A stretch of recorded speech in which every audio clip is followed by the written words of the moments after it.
اب تک تقریباً 3.5 کروڑ افراد اپنا حق رائے استعمال کر چکے ہیں، اور یہ 2014 کا جو مڈ ٹرم تھا اس سے 70 لاکھ کے قریب آلریڈی زیادہ ہے، جو کہ صرف ان کی کل ٹرن آؤٹ تھی. تو مطلب ارلی ووٹنگ کی ہی ٹرن آؤٹ اس سے بہت زیادہ بڑی ہو چکی ہے جتنی کل لوگوں نے ووٹ ڈالے تھے. سو سب سے بڑا کوسچن جو سب کے مائنڈس پر آج امریکہ میں ہے، اور جو ہم چاہتے ہیں کہ ہمارے ویورز بھی سمجھ سکیں، وہ یہ ہے کہ یہ الیکشن اتنا بڑا اور اتنا امپورٹنٹ کیسے ہو گیا. بہت اہم ہے. اس کی وجہ سارا ایک تو یہ ہے کہ ظاہر جو صدر جو بھی آفس میں ہوتے ہیں ان کی کوشش ہوتی ہے کہ جو شروع کے 2 سال ہیں اس میں وہ اپنا ایجنڈا پش کریں، کیونکہ اگلے پھر جو سال ہوتے ہیں، آخری سال خاص کر وہ ظاہر کیمپین میں نکلتا ہے سیکنڈ ٹرم حاصل کرنے کے لیے.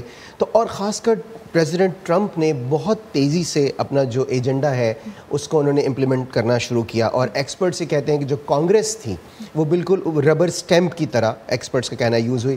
صدر ٹرمپ جو بھی تبدیلی کرنا چاہتے تھے، جو بھی اپنا ایجنڈا امپلیمنٹ کرنا چاہتے تھے، کانگریس اس کو ظاہر ہے اس پہ مہر ثبت کر دیتی تھی. ڈیموکریٹس کی ظاہر ہے یہ خواہش ہے کہ انہیں روکا جائے. صدر ٹرمپ کی اور ریپبلکنس کی خواہش ہے کہ اس کو پش کیا جائے.